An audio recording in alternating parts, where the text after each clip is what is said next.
ഇറാനും അമേരിക്ക-ഇസ്രയേൽ സഖ്യവും തമ്മിലുള്ള യുദ്ധം 30-ാം ദിവസത്തിലേക്ക് കടന്നു.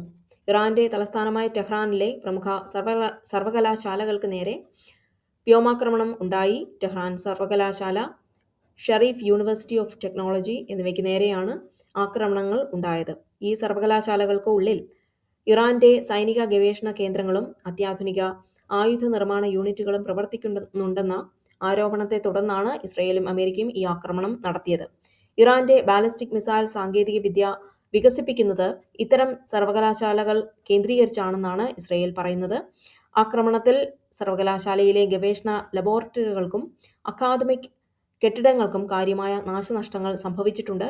ഈ ആക്രമണത്തിൽ നിരവധി വിദ്യാർത്ഥികളും പ്രൊഫസർമാരും കൊല്ലപ്പെട്ടതായും റിപ്പോർട്ടുകളുണ്ട്. എന്നാൽ കൃത്യമായ കണക്കുകൾ ഇതുവരെ പുറത്തുവിട്ടിട്ടില്ല.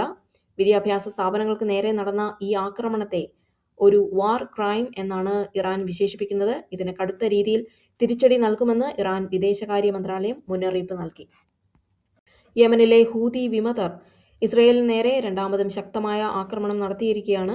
ഇസ്രയേലിന്റെ തെക്കൻ തുറമുഖ നഗരമായ എയ്ലാത്ത് ലക്ഷ്യമിട്ടാണ് ഹൂതികൾ മിസൈലുകളും ഡ്രോണുകളും പ്രയോഗിച്ചത്. ഇസ്രയേലിന്റെ ചെങ്കടൽ തീരത്തെ പ്രധാന വാണിജ്യ കേന്ദ്രമാണിത്. ഇസ്രയേലിന്റെ അത്യാധുനിക മിസൈൽ പ്രതിരോധ സംവിധാനമായ ആരോ മിക്ക മിസൈലുകളെയും ആകാശത്ത് വെച്ച് തന്നെ തകർത്തതായി ഇസ്രയേൽ പ്രതിരോധ സേന അവകാശപ്പെട്ടു. എങ്കിലും ചില ഡ്രോണുകൾ നഗരത്തിന് സമീപം പതിച്ചതായി റിപ്പോർട്ടുകളുണ്ട്. ഇസ്രയേലിലേക്കുള്ള ചരക്ക് കപ്പലുകൾ തടയുമെന്നും ചെങ്കടലിലൂടെയുള്ള ഇസ്രയേൽ ബന്ധമുള്ള എല്ലാ കപ്പലുകളെയും ആക്രമിക്കുമെന്നും ഹൂതികൾ ആവർത്തിച്ചു.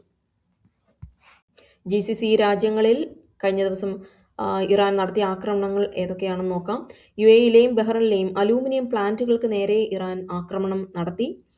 ഇറാൻ അമേരിക്കൻ വ്യോമസേനയുടെ E-3 AWACS, അതായത് airborne warning and control system വിമാനത്തെ തകർത്തു.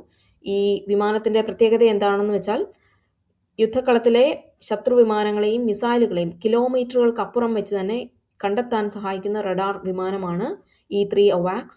ലോകത്തിലെ തന്നെ ഏറ്റവും മികച്ച റഡാർ സംവിധാനങ്ങളുള്ള ഒന്നാണിത്. ഇറാന്റെ ഖോർദാദ് 15 അല്ലെങ്കിൽ ബവാർ 373 പോലുള്ള ദീർഘദൂര മിസൈൽ സംവിധാനങ്ങളാണ് ഈ വിമാനത്തെ തകർക്കാൻ ഉപയോഗിച്ചതെന്നാണ് പ്രാഥമികമായ റിപ്പോർട്ടുകൾ സൂചിപ്പിക്കുന്നത്.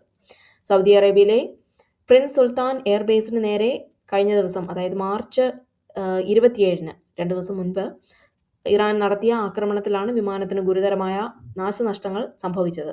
E-3 വിമാനത്തിന് പുറമെ വ്യോമയാന ഇന്ധനം നിറയ്ക്കുന്ന 5 KC-135 സ്ട്രാറ്റോ ടാങ്കർ വിമാനങ്ങൾക്കും ഈ ആക്രമണത്തിൽ നാശനഷ്ടങ്ങൾ സംഭവിച്ചിട്ടുണ്ട്.